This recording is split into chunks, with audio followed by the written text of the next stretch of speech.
Israel പ്രധാനമന്ത്രി Benjamin നെതന്യാഹുവും കുടുംബവും സഞ്ചരിച്ച വിമാനമാകട്ടെ അത് ബെർലിനിൽ ലാൻഡ് ചെയ്തതായിട്ടുള്ള വിവരങ്ങൾ പുറത്തു വന്നിരിക്കുകയാണ്. എന്നാൽ അദ്ദേഹം ആ വിമാനത്തിൽ സഞ്ചരിച്ചു എന്നതിൽ ഇതുവരെയും ഒരു തെളിവുകളും ലഭ്യമായിട്ടില്ല. മാത്രമല്ല, ചില മാധ്യമങ്ങൾ ഇറാൻ ആക്രമണത്തിൽ അദ്ദേഹത്തിന്റെ വസതി ഉൾപ്പെടെ തന്നെ കത്തി അമർന്നു എന്ന വാർത്തകൾ പ്രചരിപ്പിച്ചു. എന്തിനധികം ബെഞ്ചമിൻ നെതന്യാഹു കൊല്ലപ്പെട്ടു എന്ന തരത്തിലധികം വാർത്തകളാണ് ഇവിടെ മാധ്യമങ്ങൾ പുറത്തുവിട്ടത്. ശത്രുക്കളുടെ ആക്രമണത്തിൽ അവിടെ നിന്നും സ്വയം രക്ഷപ്പെടാൻ വേണ്ടിയാകാം അത് ഇത്തരത്തിൽ കഥകൾ പ്രചരിക്കുന്നതായുള്ള വിലയിരുത്തലടക്കം ഇവിടെ പുറത്തു വന്നിരുന്നു. അതായത് നെതന്യാഹുവിന്റെ ഗൂഢതന്ത്രങ്ങളുടെ ഭാഗമായിട്ടാകാം ഇത്തരത്തിലുള്ള വാർത്തകൾ പ്രചരിച്ചതെന്നും ചില മാധ്യമങ്ങൾ റിപ്പോർട്ട് ചെയ്യുകയും ചെയ്തിരുന്നു. മധ്യപൂർവേഷ്യയിൽ യുദ്ധഭീതി നിലനിൽക്കെ തന്നെ ഇസ്രായേലിന്റെ എയർഫോഴ്സ് 1 എന്നറിയപ്പെടുന്ന വിങ് ഓഫ് സയോൺ സുരക്ഷാ കാരണങ്ങളാൽ തന്നെ ജർമ്മനിയിലേക്ക് മാറ്റുകയാണ് ഉണ്ടായത്. ചാൻസലർ ഫ്രിഡ്സ് സെർമിൻ അദ്ദേഹം വക്താവ് നൽകിയ വിവരങ്ങളുടെ അടിസ്ഥാനത്തിലാണ് ഇക്കാര്യങ്ങൾ സ്ഥിരീകരിച്ചിരിക്കുന്നത്.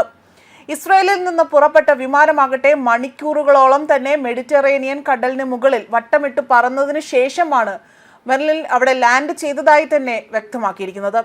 എന്നാൽ പ്രധാനമന്ത്രി ആ വിമാനത്തിൽ ഉണ്ടായിരുന്നു എന്ന തരത്തിലുള്ള ചോദ്യങ്ങൾ ഉയർന്നു വന്നിരുന്നു. വിമാനം ജർമ്മനിയിൽ എത്തിയതോടുകൂടി തന്നെ ഇസ്രായേൽ പ്രധാനമന്ത്രി ബെഞ്ചമിൻ നെതന്യാഹുവും കുടുംബവും വിമാനത്തിലുണ്ട് എന്ന തരത്തിൽ അഭ്യൂഹങ്ങൾ സോഷ്യൽ മീഡിയയിൽ ശക്തമായിരുന്നു. മുൻപ് യുദ്ധസമാനമായ സാഹചര്യത്തിൽ അദ്ദേഹം ഗ്രീൻലാൻഡിലേക്ക് മാറിയത് ചൂണ്ടിക്കാണിച്ചുകൊണ്ടാണ് പല വിദേശ മാധ്യമങ്ങളടക്കം ഇത്തരമൊരു സംശയം പ്രകടിപ്പിക്കുന്നത്. എന്നാൽ ഔദ്യോഗികമായി ഇറാൻ ഇക്കാര്യങ്ങൾ സ്ഥിരീകരിച്ചിട്ടുമില്ല. ഇറാൻ ആക്രമണ സാധ്യത നിലനിൽക്കുന്നതിനാൽ തന്നെ അവിടെ വലിയ രീതിയിൽ അവിടെ എയർബേസിൽ നിന്ന് വിമാനം മാറ്റുക എന്നത് ഇസ്രായേലിന്റെ തന്ത്രപരമായ നീക്കമാണ് എന്ന് കരുതപ്പെടുകയാണ് ചെയ്തിരിക്കുന്നത്. മാത്രമല്ല, ഈ ഒരു വിങ് ഓഫ് സയോൺ എന്താണ് എന്നതിൽ എല്ലാവർക്കും ഒരു ആശയക്കുഴപ്പം നിലനിൽക്കുന്നുണ്ട്. അമേരിക്കൻ പ്രസിഡന്റിന്റെ എയർഫോഴ്സ് 1 സമാനമായി തന്നെ ഇസ്രായേൽ വികസിപ്പിച്ചെടുത്ത അത്യാധുനിക വിമാനമാണ് വിങ് ഓഫ് സയോൺ. ഇസ്രായേൽ പ്രധാനമന്ത്രിയുടെയും അതുപോലെ തന്നെ പ്രസിഡന്റിന്റെയും വിദേശ യാത്രകൾക്ക് വേണ്ടിയാണ് ഈ വിമാനം സജ്ജമാക്കിയിരിക്കുന്നതും. ഇതിന്റെ അതിൽ ആ നിർമ്മാണ കാര്യങ്ങളിലേക്ക് കടക്കുകയാണെങ്കിൽ ഇസ്രായേൽ എയർഫോഴ്സ് ഇൻഡസ്ട്രീസ് ആണ് ഈ വിമാനം രൂപപ്പെടുത്തിയത്. മാത്രമല്ല, പുതിയൊരു ബോയിങ് 767 വിമാനം വാങ്ങിക്കൊണ്ട് നവീകരിച്ചതാണ് ഇവ നിർമ്മിച്ചിരിക്കുന്നതും. ഇതിന്റെ ചിലവാകട്ടെ ഏകദേശം $30 കോടി, അതായത് ഏകദേശം 2500 കോടി രൂപ ചിലവിലാണ് ഈ വിമാനം നിർമ്മാണം നടത്തിയിരിക്കുന്നത്.